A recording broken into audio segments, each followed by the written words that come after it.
గజ్వేల్ నియోజకవర్గంలో దళిత బంధు దళితులకు 3 ఎకరాల భూమి అని చెప్పిన కేసీఆర్ దళితులకు ఇవ్వకుండా తమ పార్టీ కార్యకర్తలకు ఇస్తున్నారని వై షర్మిల మండిపడ్డారు.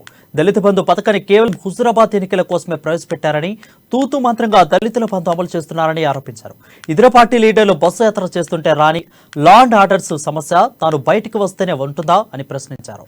ప్రస్తుతం తన పట్ల కక్షపూరితంగా వ్యవహరిస్తున్నారంటున్న వై షర్మిలతో మా ప్రతినిధి Sriram face to face. Gajwel ప్రజలు మీకు ఏమని లేఖ రాశారు, అసలు ప్రధానంగా ఏం ప్రస్తావించారు? మీరు బయటికి వెళ్తున్న క్రమంలో ప్రతిసారి ప్రభుత్వ ఆంక్షలు విధిస్తా ఉంది, ఎలా చూడాలండి?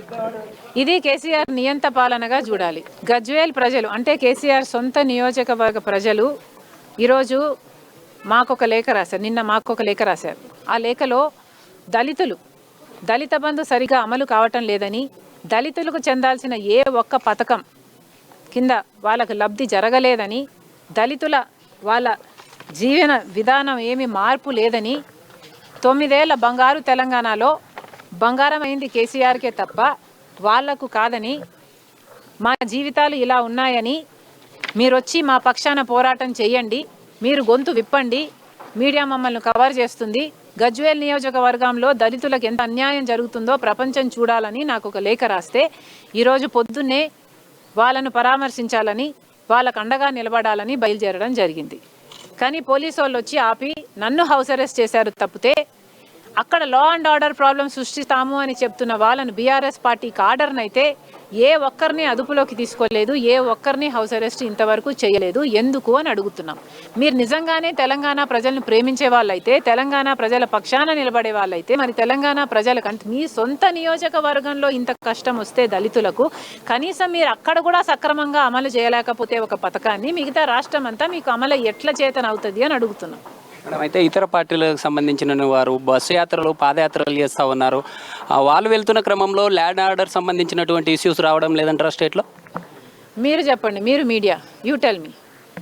ఈ బహానా నాకు మాత్రమే చేస్తున్నారు అంటే నేను అనుకోవడం, కేసీఆర్ అంటే నన్ను చూస్తే భయపడుతున్నాడు కాబట్టే కేసీఆర్ గారు నన్ను అడ్డుకునే ప్రయత్నం చేస్తున్నాడని నాకు అనిపిస్తుంది. మీకేమనిపిస్తుందో మీరే చెప్పాలి. అయితే మేడం, ఇటీవలే ఈ దీనికి సంబంధించి అంటే బీసీ బంధువు కూడా ప్రవేశపెట్టడం జరిగింది. అయితే కాన్స్టిట్యున్సీలో దాదాపు 70,000 మంది ఉన్నప్పటికీ కాన్స్టిట్యున్సీలో 50 మెంబర్స్కి ఇస్తా ఉన్నారు. ఎలా చూడాలంటారు? అసలు సిగ్గులేదు వీళ్ళకి అన్నట్టు చూడండి.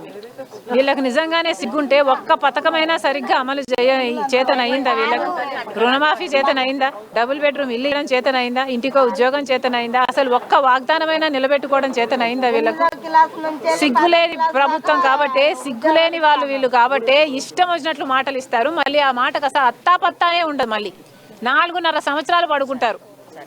ఎలక్షన్లు వస్తున్న 6 నెలలు మాత్రమే ముందు లేస్తారు. కుంభకర్ణుడన్నా 6 నెలలు పడుకుంటాడు, 6 నెలలు నిద్రలేస్తాడు. వీళ్ళు 4.5 సంవత్సరం పడుకుంటారు, 6 నెలలు మాత్రమే లేచి హడావిడి చేస్తారు. సిగ్గుందా? చూడొచ్చు, ఉదయం నుండి జరిగినటువంటి హైడ్రామా నడుమ ఈ షర్మిల సంబంధించినటువంటి ఈ నిరసనకు సంబంధించి ఉదయం నుండి చూసుకున్నట్లయితే అధికార పార్టీకి సంబంధించి పూర్తిగా అంటే పోలీసు వ్యవస్థను వారికి అనుబంధంగా తీసుకుంటున్నారు. అయితే రాష్ట్రంలో అన్ని రకాలుగా ఇబ్బందులకు గురి చేస్తూ ఉన్నారు. ప్రజలకు రావాల్సినటువంటి ఈ దళిత బంధు కావచ్చు, దళిత సంబంధించినటువంటి స్కీమ్లో అనేక అవకతవకలు జరుగుతున్నాయని చెప్పి మండిపడుతున్న పరిస్థితులు అయితే కనిపిస్తూ ఉన్నాయి. వీడియో జర్నలిస్ట్ మనతో శ్రీరామ్, అమ్మ న్యూస్, గజ్వేల్.